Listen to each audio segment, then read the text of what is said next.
একটা মুক্ত, এই যে একটা ছোট্ট মুক্ত, তাকে কি কখনো যাচাই করে দেখেছো তোমরা?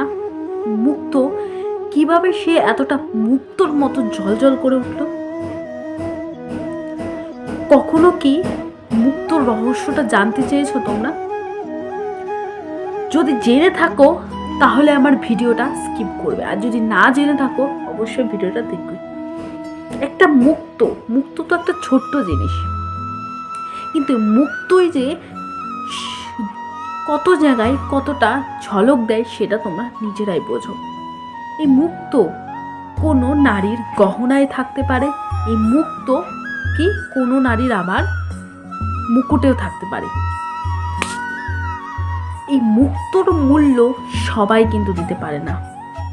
এই মুক্ত যেখানেই থাকুক না কেন সেটা কিন্তু মূল্যবান। কিন্তু তোমরা কি কখনো ভেবে দেখেছো এই মুক্ত কিভাবে সে এতটা মূল্যবান হয়ে উঠল? মুক্ত কিন্তু শামুকের থেকে বেরোয়।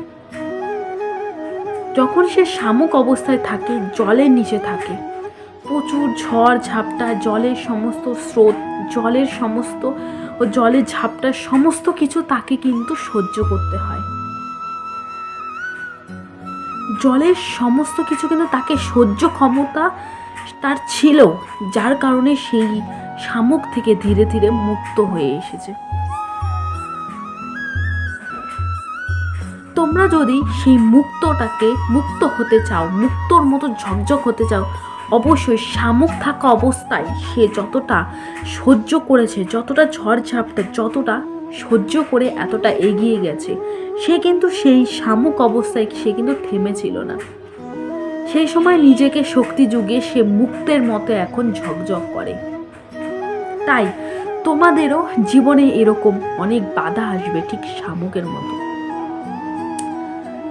তোমাদের জীবনেও অনেক বাধা আসবে, কিন্তু সেই বাধাকে বাধা ভাবলে চলবে না। বাধা এলে কখনো হতাশ হলে চলবে না।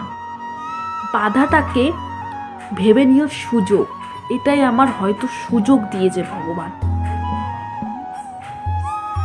যদি একবার বাধাটাকে সহ্য করে সেটাকে